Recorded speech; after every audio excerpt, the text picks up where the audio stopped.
rights and an important advocate and activist for every civil rights and social justice movement since the 60s. Selena has been involved in, and she is also a chaplain and works with chaplains across the country, and is a tremendous force for interfaith understanding. So we are so lucky to have her on our board. And oh, that's my Facebook page or my YouTube. I'm going to turn that off. Sorry. I am going to turn it over to Selena and to Bob. And thank you, Bob, also for making this possible for us tonight and for doing tech for us. And as always, to Mary Straight for all of her amazing work in organizing the sacred site visits this year. We have a number of them coming up in May and in June. And actually, Mary is scheduling them all the way out into 2022, like far into 2022. So we're very excited. So I am going to turn everything over to Selena now. Thank you so much. Well, thank you, Bonnie, and thank you, Mary, and yes, thank you, Bob.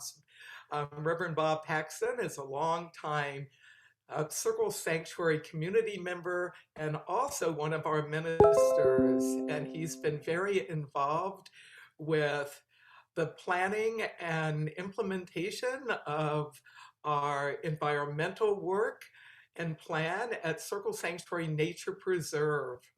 I'm going to share some preliminary remarks and do a short Earth Day ceremony that includes a prayer that I wrote for the 1990 Earth Day and then updated it since that time. And Earth Day, for me personally, has been an important event to celebrate every year. As an undergraduate at the College of William and Mary in Williamsburg, Virginia, in 1970, that very first Earth Day, April 22nd, I was one of the organizers of the Earth Day teach-in on Chesapeake Bay Health at the college campus. And there were thousands of people across the US that responded to Wisconsin's US Senator Gaylord Nelson's idea of having an Earth Day and having teach-ins. Environmental education is important. Environmental activism is important. But part of my own personal practice, as well as Circle Sanctuary's practice, is to have environmental spiritual expression in connection with Earth Day and throughout the year. I helped birth Circle Sanctuary back in 1974. It is one of the oldest and the largest of nature spirituality churches in the US.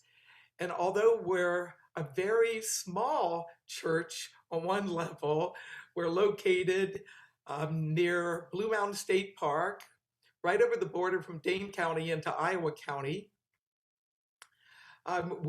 We have members across the US as well as in the greater Madison area and in some other parts of the world. So since 1974, we have been doing events and gathering people together. And one of our ministries has been environmental education and activism and religious liturgy.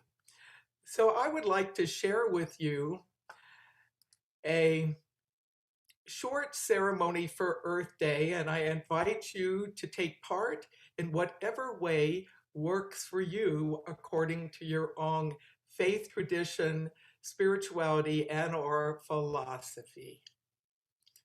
In the next few moments of quiet, let us take a few deep breaths and connect with the sacred, with Source, with the divine, according to each of our own traditions, our paths.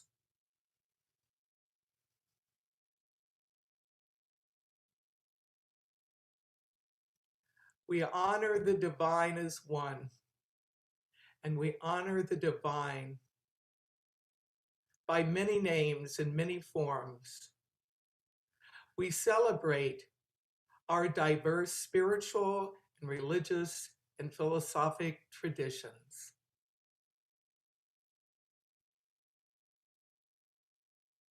And in the next few moments of quiet, let us spend a few moments connecting with Earth Day, the concept of Earth Day, the event that is Earth Day, and the community of life engaged in Earth Day observances today and this week, and for those who do Earth Month, all month. And let us imagine ourselves being part of a great circle of humankind gathered to increase our understanding of the environment, of our connections with planet Earth,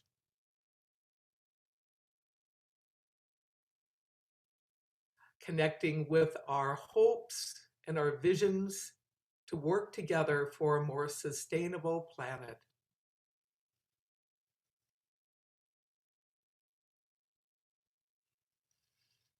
And as we take some deep breaths, let us connect with different dimensions of nature.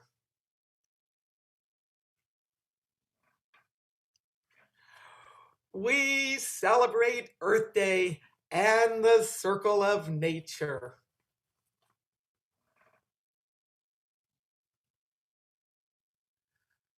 We honor the sacred earth, rocks, soil, sand, land.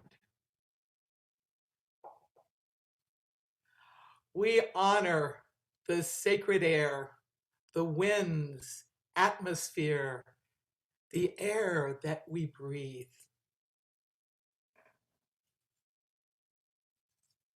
We honor the sacred fire, the sun, flames, other sources of energy, including electricity, that sustain life.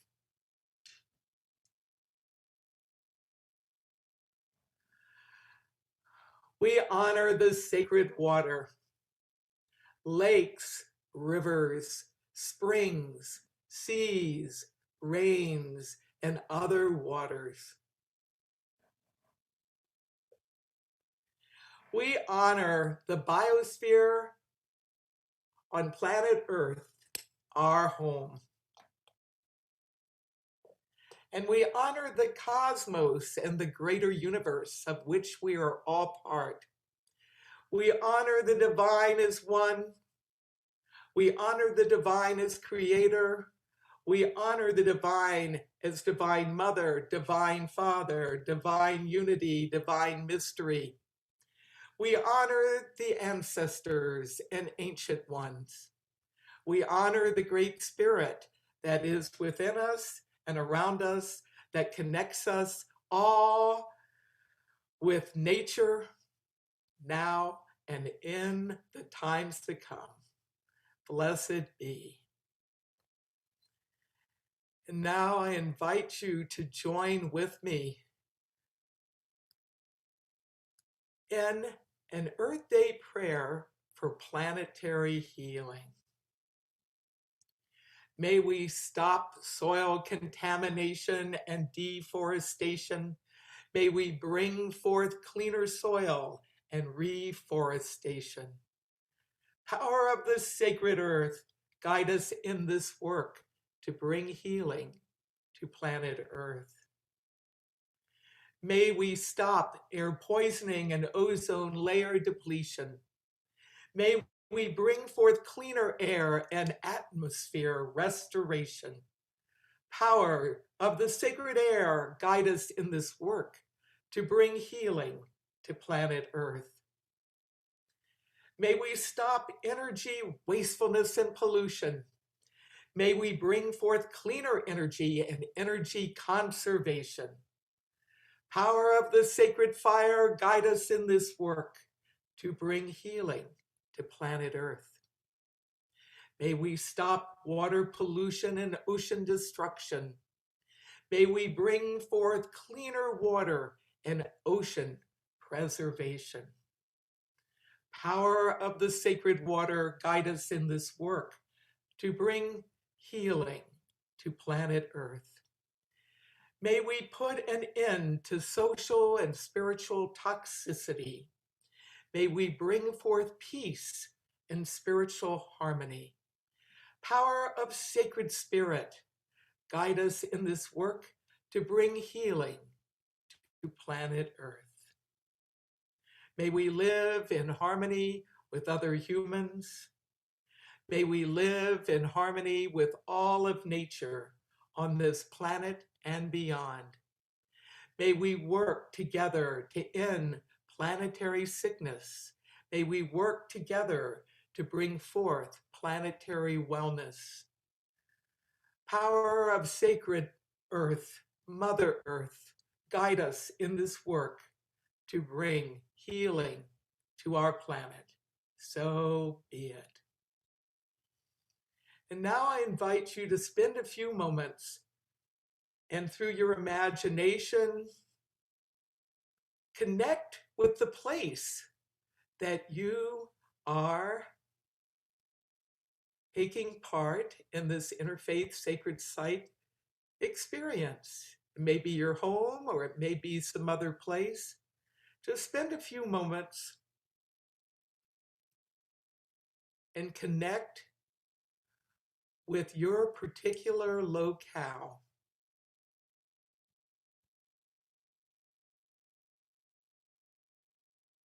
And in a way that works with your own path.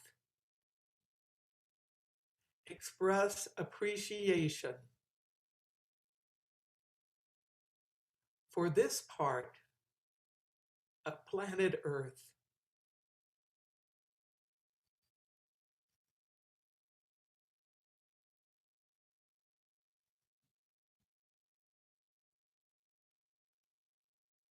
And then shift your awareness to planet Earth as a whole. The beautiful blue world.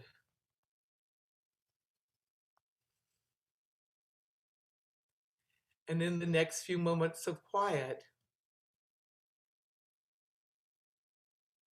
put forth silently your own prayer for some aspect, some dimension of life, some place, some situation on planet Earth that's in need of healing and support.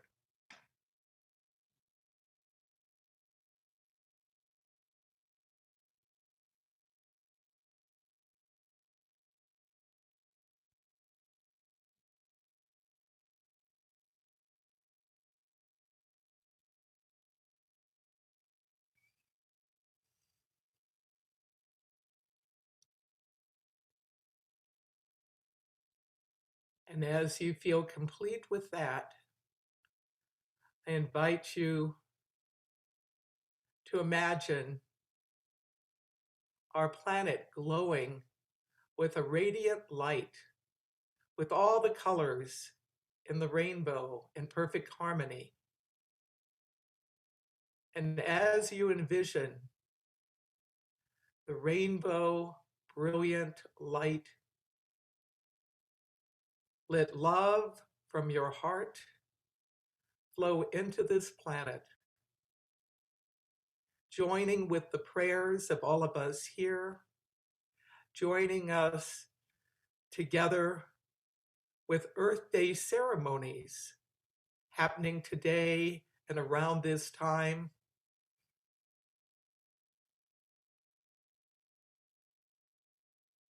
And call on the sacred in your own way to guide humankind in finding good ways to work together to bring about a more sustainable planet.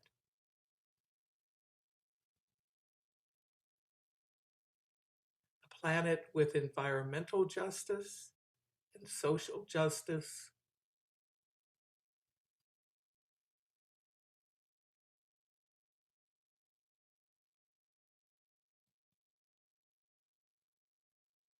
So be it.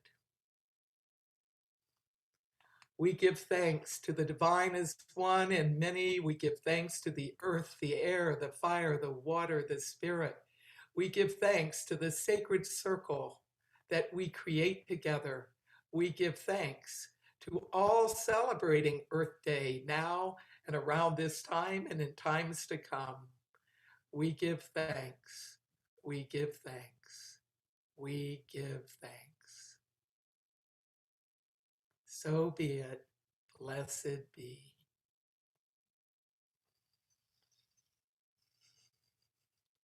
Now I invite you, as you are able to do so, to return to the here and now and prepare to take a journey to Circle Sanctuary Nature Preserve to see some of our ceremonial sites. All 200 acres of Circle Sanctuary Nature Preserve is zoned as a church. That's a whole story in itself, but we have been on this land since 1983. We're on the next ridge from Blue Mound State Park, really close to that, which has been sacred not only to the Ho-Chunk people, but Blue Mound State Park now was the Great Blue Mound that was sacred to a number of Native peoples. In fact, some of the lore about the Blue Mound was that Indigenous peoples would gather at the top of the mound as a way of converging diversity and having gatherings. And certainly, since it's become a state park, it's had multiple uses, and it's wonderful to be part of this driftless bioregion. So I turn over our program now to Reverend Bob Paxton, who's been part of Circle Sanctuary for many years and is on our board of directors, as well as been involved in coordinating our tech and our web services, among many other things. Also working with us on our Green Cemetery. Well, welcome, Bob.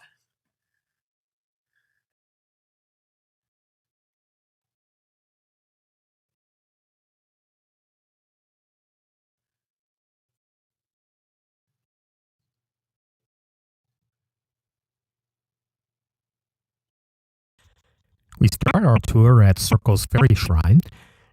This is a shrine that's existed for a number of years, though in multiple locations, and it's to the spirit of the Fae. We have a number of devotees of that, and this is one of the more heavily decorated sites and also one of the easier ones to get to. And now we're heading up the Shrine Walk Trail. This trail, which was established several decades ago up through the woods, goes through a broad diversity of brush and trees, and eventually gets up towards some of these lovely rock faces. You can see that we've done some erosion work there. And now we're approaching the Goddess Shrine. The Goddess Shrine is one of the longest standing features here as far as shrines go on the land, and it's nestled in one of our rock faces. You'll see shortly that These rock faces go quite some distance. They're made of primarily sandstone, but there's also a fair amount of limestone, copper, iron, manganese, and other metals in it. This is the, former former ocean floor that used to be covering this part of the world. We're heading further on up the hill now, going to the top of Ritual Mound. To the left is the Stone Circle. To the right is the Cremain section of Circle Cemetery. And we're going to head now up toward the Stone Circle. This is one of the ritual spaces that's seen the most use over the years. It's a microlithic stone circle. Every stone that you see in this circle has been placed with intent by someone over all of the years that Circle Sanctuary has owned this land, which is 36 or 37 by now.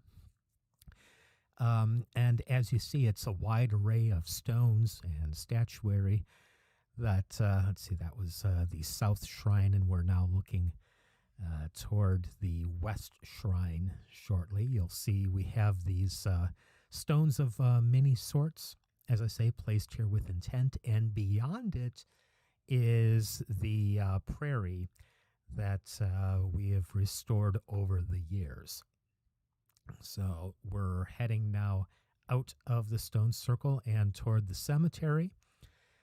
This cemetery, this portion of it was set up very early in Circle's history to host the cremains of people who had been associated with Circle in one way or another and who have now passed. It's a very restful place. Once again, all oak forest. Here we are approaching Veterans Ridge. These all contain headstones that have been provided by the Department of Defense through the standard project that they have to offer grave markers to veterans. Circle, of course, was instrumental in getting the Pentacle and Awen approved as symbols of belief. And here we're moving on toward the non-veteran part of the cemetery. These are all grave markers of people who've been associated with Circle in one way or another. Some of them long-term Circle members, some of them famous folks in the world of paganism, and some of them, just very old friends. And from here, we're going to move on toward the Gnome Shrine, which is just beneath the Circle Cemetery. Gnomes are spirits of the earth, and we honor that spirit as well. Although, some folks may find gnomes kitschy, we do have a number of folks who are rather devoted to gnomes as a spiritual entity. We have more of those rock faces. Behind the rock face to the left was the animal shrine. And here we're taking a look at another one of these rock faces, up and down. These rock faces themselves are shrines to nature folk such as us. We have had many of us, myself included, meditate and work with these spaces as spiritual spaces for a very long time, and that's one of the things that brings me to Circle. And here we're approaching the God Shrine. As there is a goddess shrine, there is also a god shrine. This one too nestled in a rock outcropping. It's a representation of divinity as people understand it and in the forms that people choose to work with it. Here we are now approaching Bonfire Circle. This is a central location that we have a fair number of ritual work at, as well as enjoying evenings during festivals. And here we have the maypole. The maypole is a central feature of our Beltane celebrations, which happen near the 1st of May every year. Around it is a ring of mugwort that's also a blessed herb. We're now passing down Meadowvale and approaching the ritual circle bonfire. This is a much larger ritual area that can accommodate really as many people as you care to stuff in it. We've had a couple hundred before. This is, more readily accessible to folks with all sorts of, who have various mobility challenges. And it's also just large enough for us to have large-scale ritual events. And now we're passing out Meadowvale and coming up on the Spiral Labyrinth. This has been a feature of Circle for 12 or 13 years now. It is maintained pretty consistently throughout. This is a meditative space that you spiral in and spiral back out of, and it is often lit at our events by candlelight with the fire in the center, and it's very beautiful. And here we're looking out toward that restored prairie, and then on the right we have the ritual mound that we went up earlier in this video. Turning around, we see the barn and the farmhouse, so we're sort of returning back toward the center of Circle property. This is the fire circle, which is where we hold usually on Labor Day, sometimes other times, intensives that start around midnight and go through until daybreak, usually for 3 nights in a row. Very powerful working happens there. It's a really, really amazing transformative space. And now we're leaving the fire circle area, and we see to the left and right of us, that's normally goldenrod, and then we're flying over some willow here to get to the tamarack grove, which is adjacent to the stream that we've named the Stream of Consciousness. And then coming up on the upper left is Brigid Spring, which is a naturally fed spring that runs year-round. I have never, in the years I've come to Circle, seen it freeze entirely, even in the coldest time of the year. You'll see kind of fluttering fabric there. Those are healing ribbons that have been placed on healing hoops and placed here for guidance and for renewal of the goddess Brigid.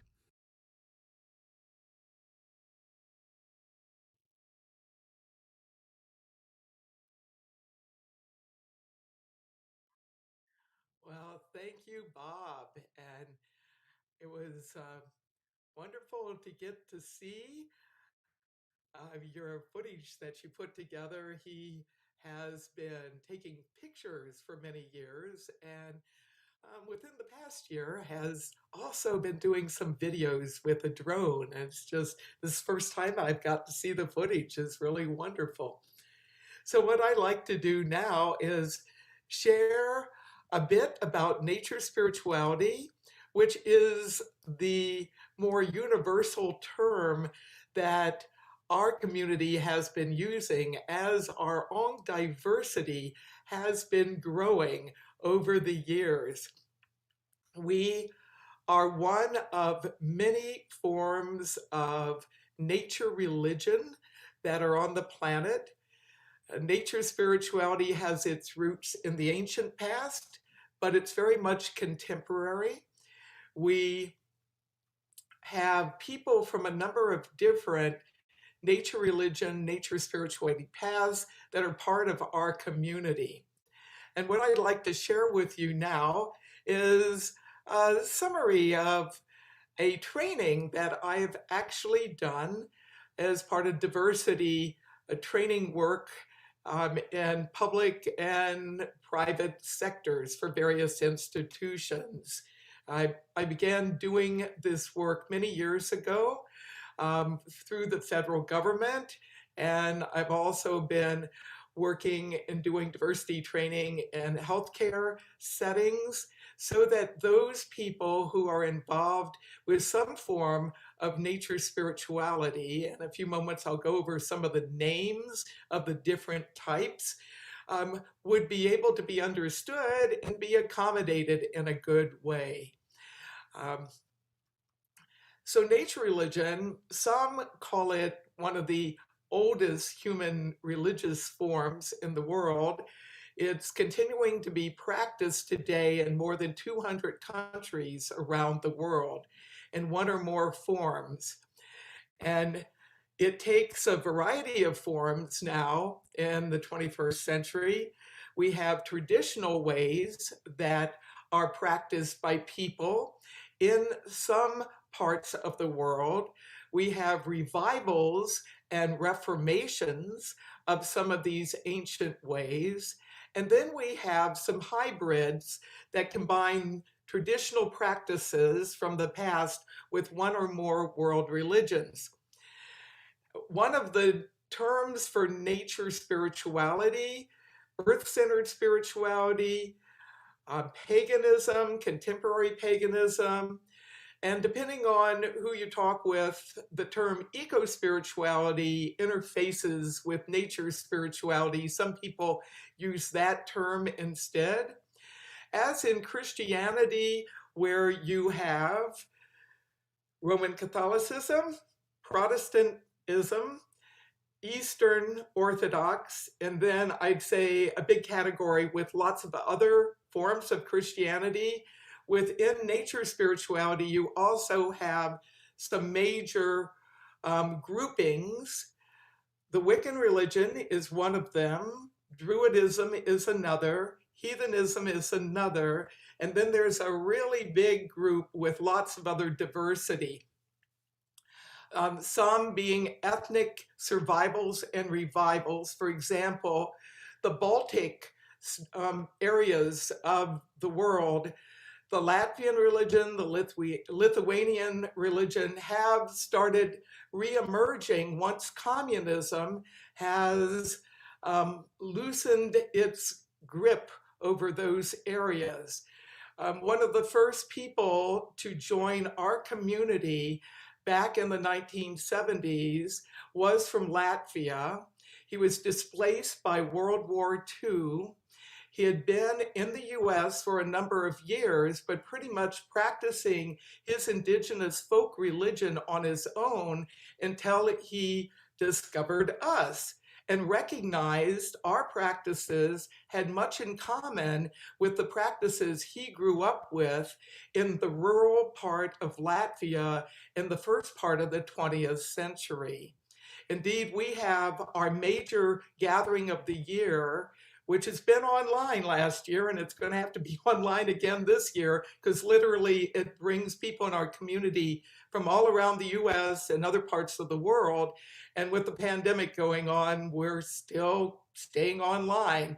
So one of the traditions that we have in our summer solstice gathering, which some people call midsummer, is our opening ceremony that involves people carrying lit lanterns and processing at twilight to our sacred circle and celebrating the summer solstice, the shortest day and the longest night of the year.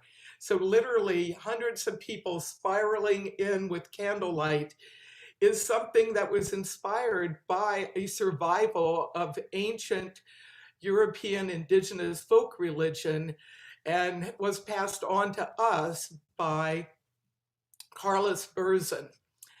Um, there's also blended forms of nature spirituality, and one of those blends is Unitarian Universalist pagans. There's actually a covenant of Unitarian Universalist pagans, which is a subgroup within the Unitarian Universalist tradition.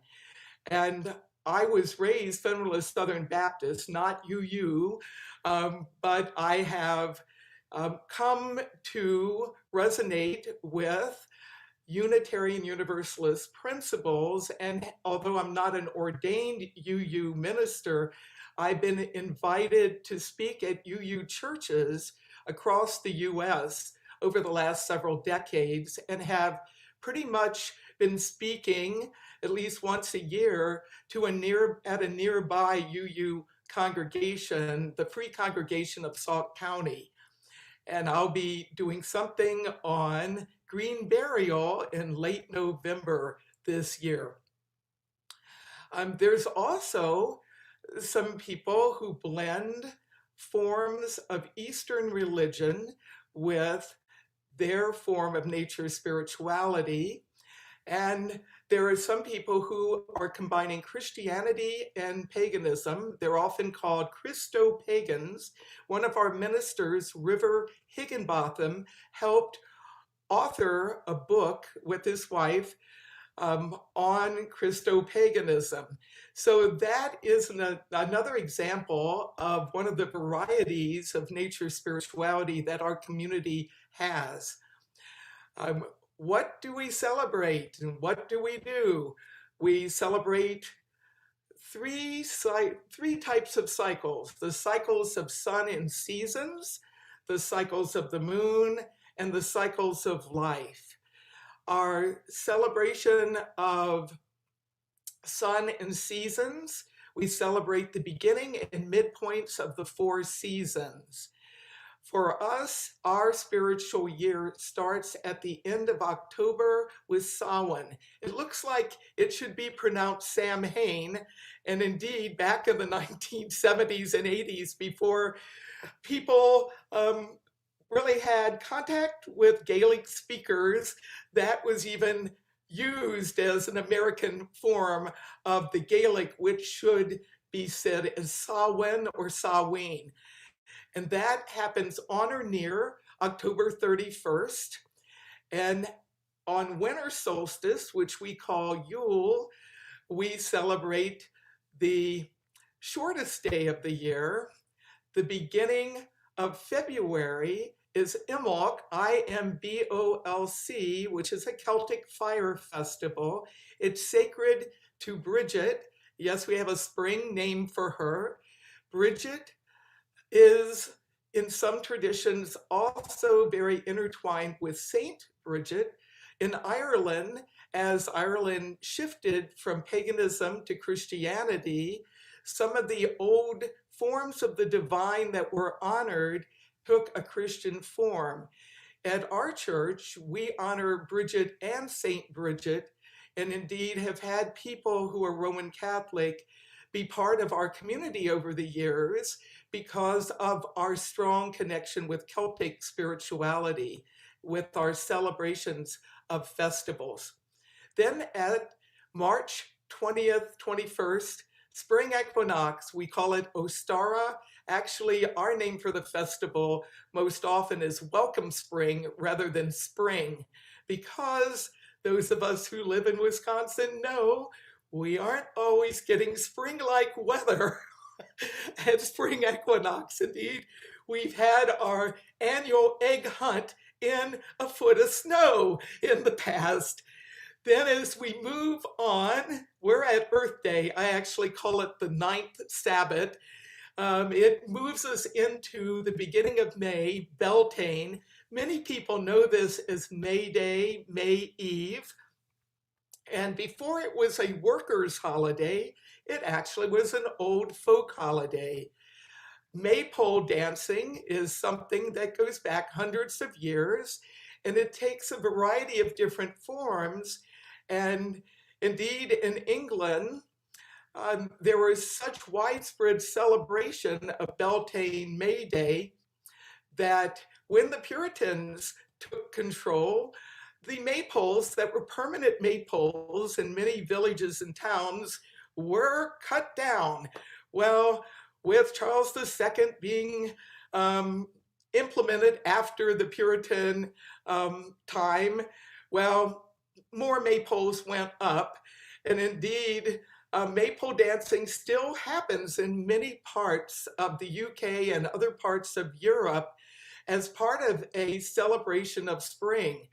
When Wisconsin celebrated its 150th birthday, up on the Capitol grounds, I was happy to see a maypole. Yes, it was an English folk custom thing, not a pagan religious thing, but you better believe it, I was there joining in the celebration.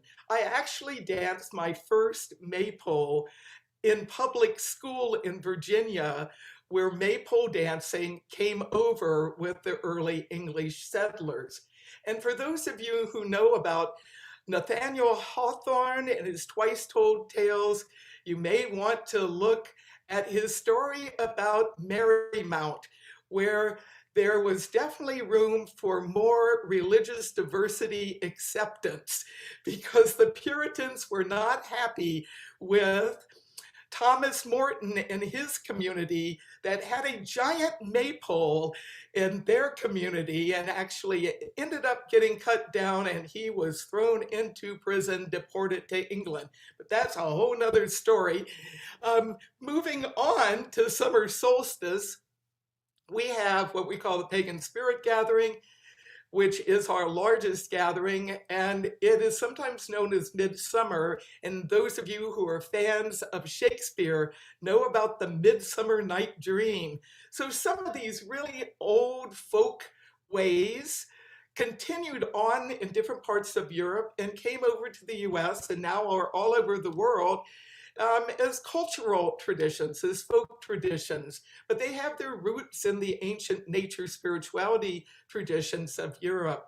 When we move on to late July, early August, in Wisconsin, it's corn festival time, maize corn. Well, a different form of corn, wheat, is celebrated. It's the first of the harvest festivals. It's known as Lunasa or Lammas, and that was the name it got in the Middle Ages as it became a Christian holiday. And people will have Lammas fairs. We do.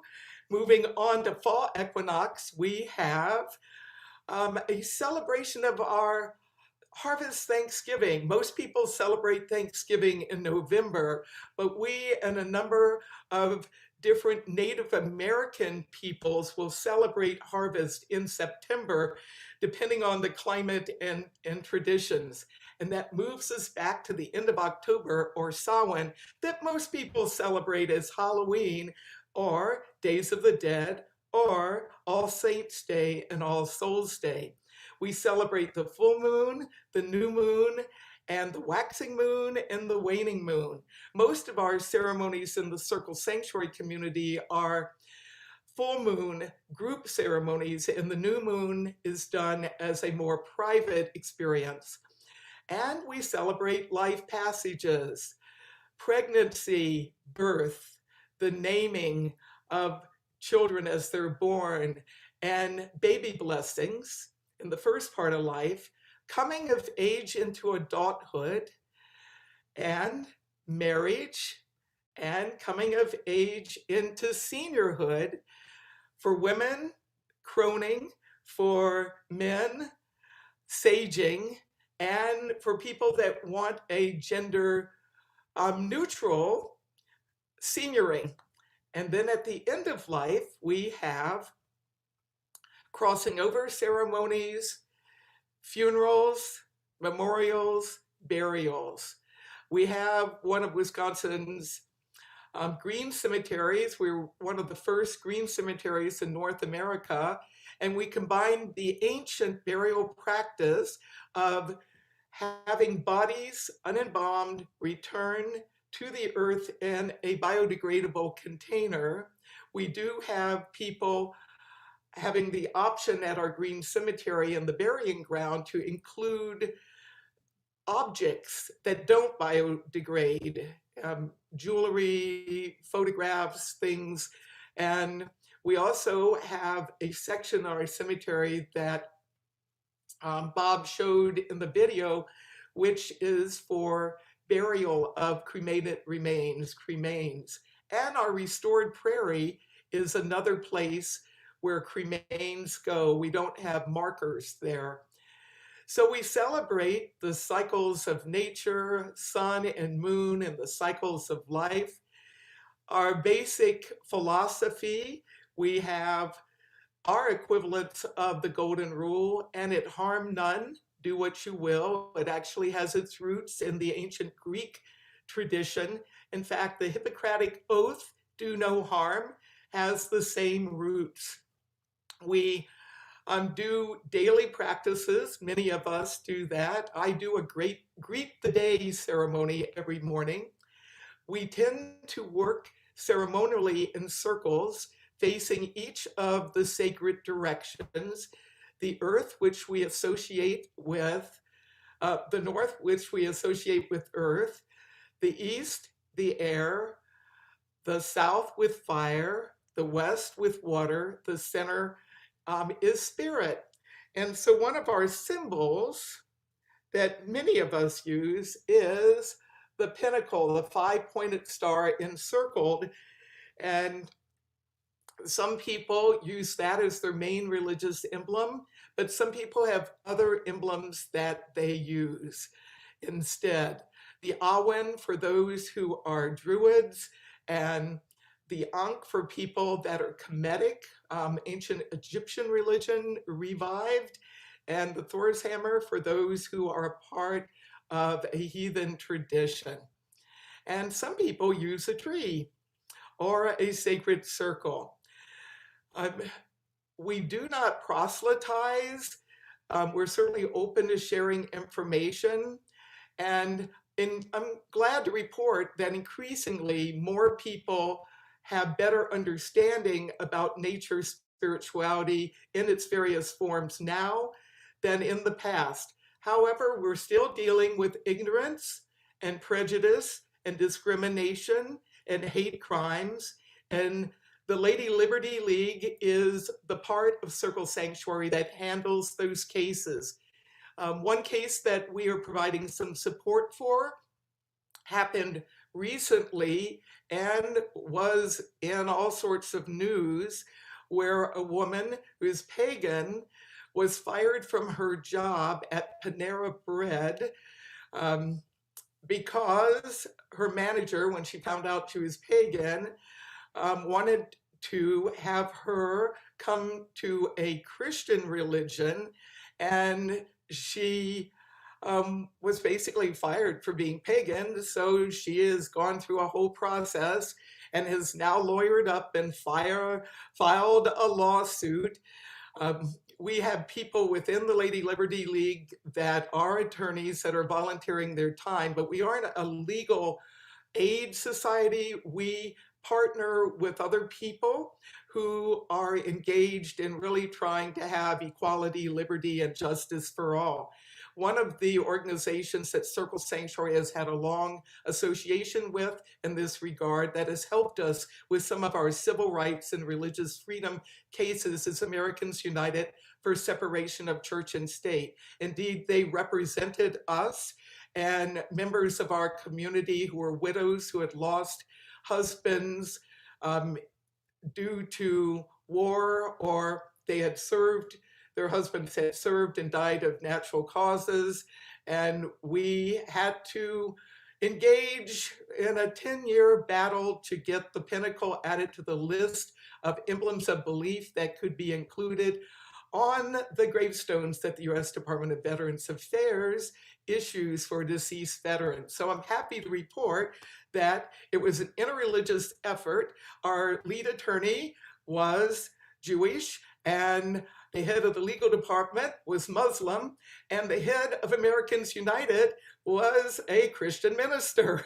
And so I give thanks for that allyship and ability to actually during George W. Bush's administration to give some corrective feedback and to get some equality.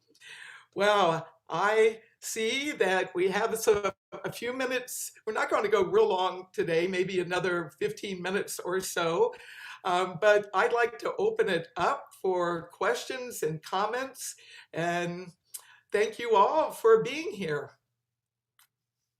And you can raise your hands or put in chat, whatever you find. If you want to turn on your camera and raise hands, you could do it that way. Whatever. Does anyone have a question or a comment? Can people visit the sanctuary land on their own? Well, right now, we are still closed due to the pandemic. But we have been having discussions about what opening up is going to be like. And this has been a very unusual time for us because prior to the pandemic, pretty much all of our ceremonies were done in person, our teachings and everything. So we're looking for some safe and good ways to be able to gather once again. During the pandemic, because we run a cemetery, we have done some burials. So they've all been outside at our cemetery, social distance, masking, and we have another burial coming up soon. So we're in active discussions as to what that process is going to be like. At one point, we did have regular visiting days where people could come out. We're in discussion right now as to what it's going to look like post-pandemic or as we move out of the pandemic.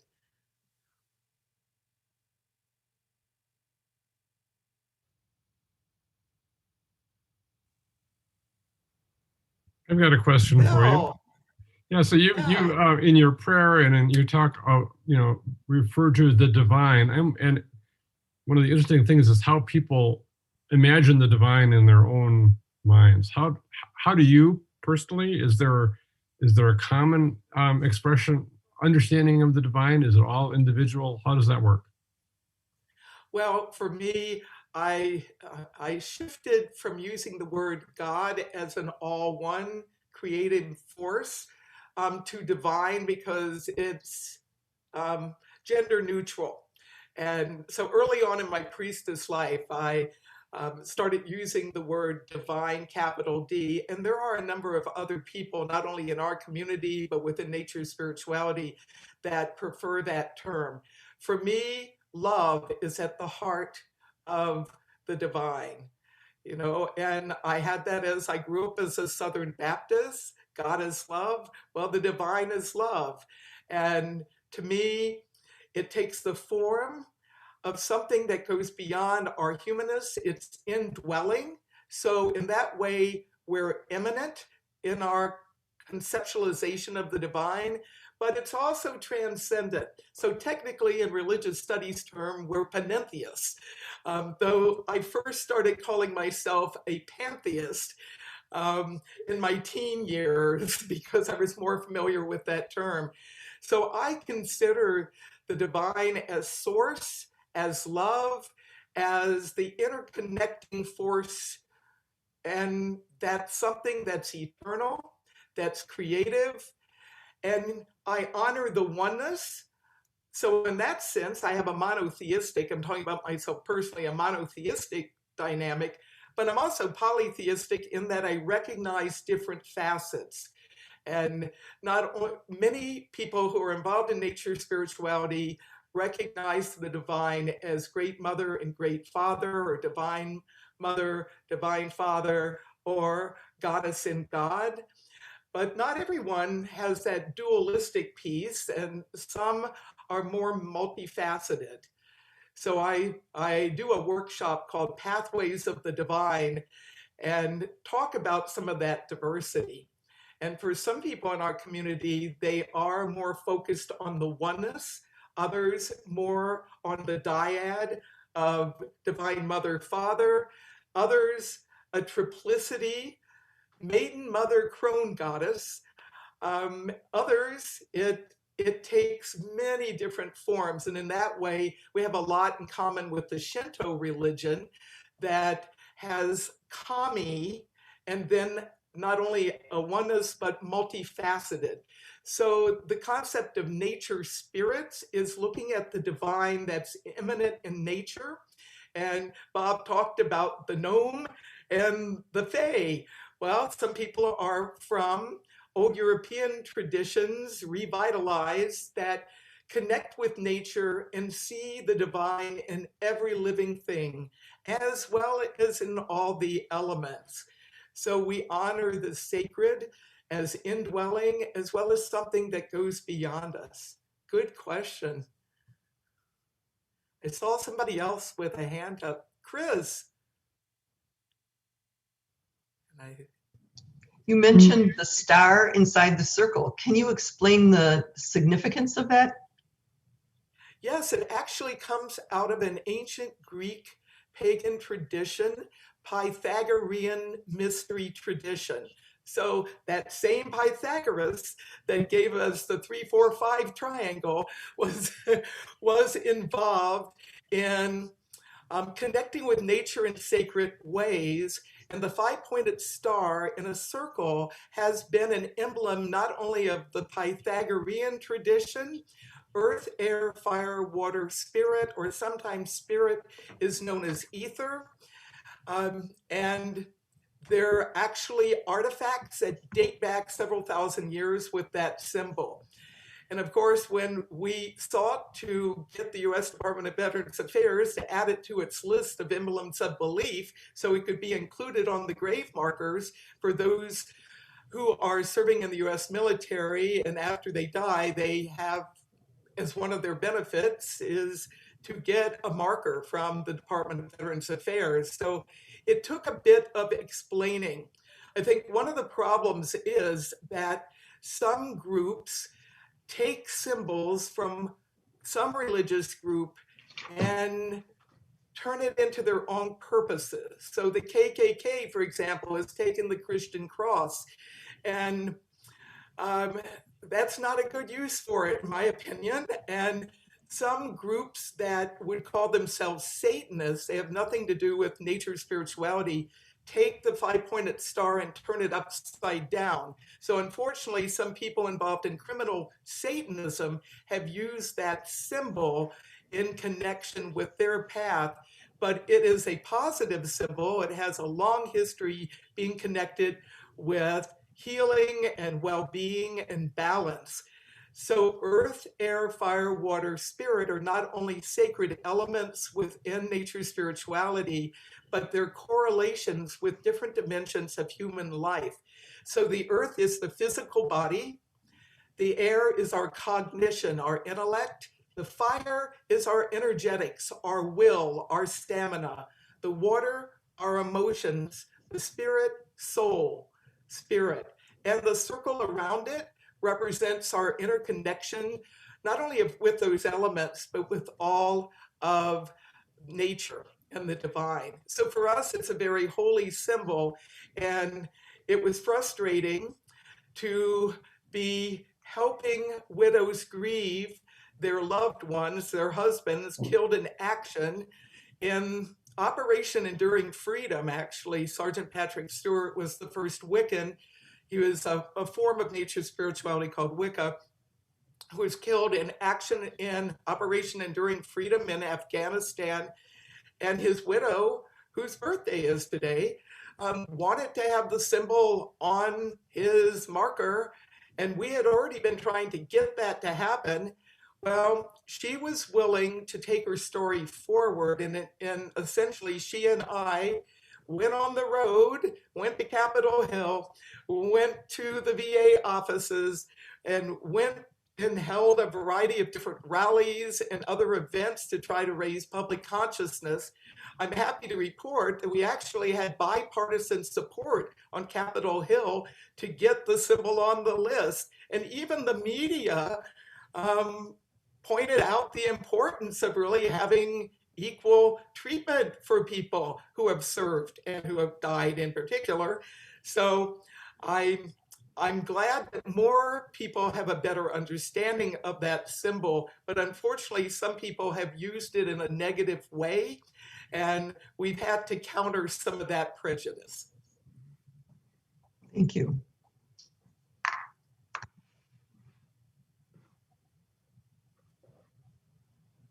This is kind of an odd question. So it's a nature spirituality, but there are supernatural aspects to it. Oh, that's You understand what I'm asking? question. Yeah.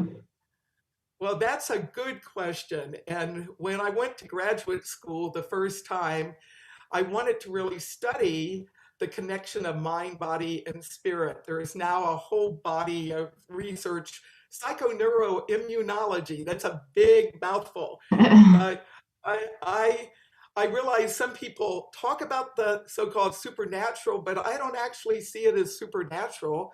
I see the idea of listening to the still small voice within as a kind of intuition, of spiritual discernment done in contemplation, meditation, and ceremony. And I see that as actually part of human possibilities. And Bob, do you want to share any thoughts?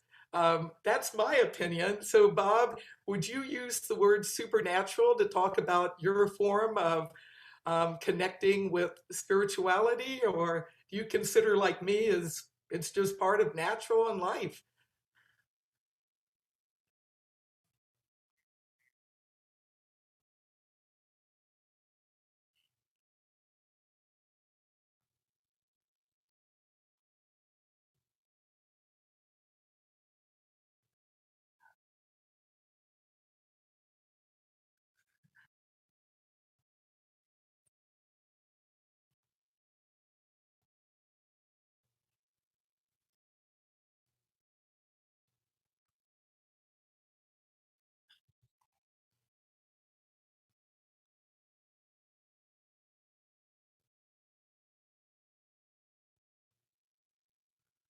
Yeah, I have one of my podcasts. It's every Sunday. It's a kind of encore of a podcast I've done. I've named it Nature Mystic, and that's a term I use for myself. And well, the mystic word can be really loaded as well.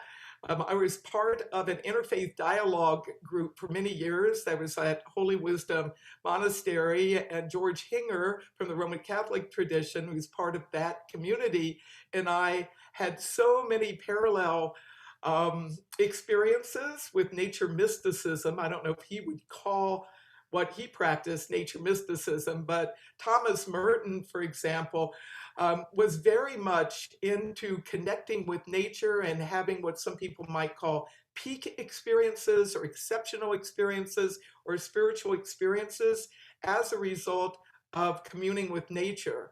And through my Bible study during my years as a Southern Baptist growing up, I came to look at Jesus going into the wilderness and being tempted as a kind of quest, guidance quest, as a kind of communing with nature to prepare him for ministry. But that's my own personal take on that. I don't know. There's a lot of diversity around that within Christian diversity.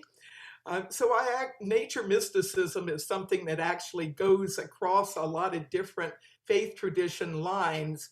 There are Christian mystics, and there are Buddhist mystics, and Hindu mystics, and Jewish mystics, and Muslim mystics.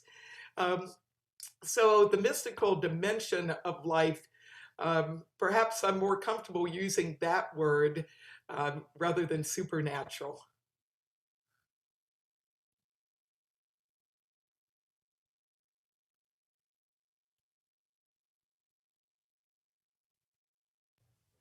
Thank you so much, Selena and Bob. I don't know if you've seen in the chat, people have been writing their thanks and their appreciation and how much they've enjoyed and how much they've learned tonight from this presentation. And we so appreciate all that you bring to our community and your willingness to share it with us tonight. And Bob, the video was beautiful. I'm sorry that we couldn't be there in person, but the video was a good way of getting to see how beautiful and how extensive the grounds are and the different ways that you practice on the ground. It was really wonderful, and we appreciate it so very much.